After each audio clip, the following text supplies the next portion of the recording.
ছোটোবেলায় শাড়ি পরে স্কুলে গিয়ে অঞ্জলি দেওয়ার পর যে জিনিসটা সবথেকে গুরুত্বপূর্ণ ছিল সেটা খিচুড়ি প্রসাদ। নমস্কার, শুভ দুপুর। আজকে আমার চ্যানেলেও তাই আমি রেখেছি সরস্বতী পুজো স্পেশাল ভোগের খিচুড়ি, সম্পূর্ণ নিরামিষ পদ্ধতিতে। আপনারা অবশ্যই কমেন্টে জানাবেন আপনাদের সরস্বতী পুজোর স্মৃতি কী আছে।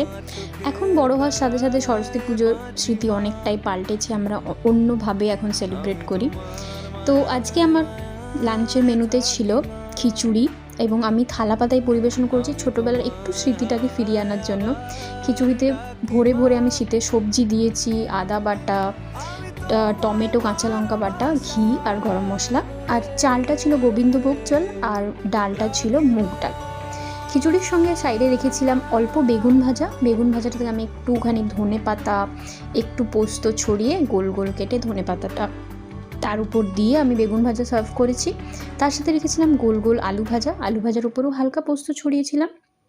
সঙ্গে একটু চাটনি না হলে ঠিক জমে না, তো চাটনিতে ছিল কাজু, টমেটো, ধনেপাতা, কাঁচা লঙ্কা, অল্প লেবু আর পরিমাণ মতো মিষ্টি। সঙ্গে রেখেছিলাম পাঁপড় ভাজা। তো এই হলো আজকের আমার লাঞ্চের থালি। তোমরা অবশ্যই জানিও তোমাদের পুজো কেমন কাটলো। ভালো লাগলে একটা লাইক করে দিও আর সাবস্ক্রাইব করতে ভুলো না। ভালো থেকো।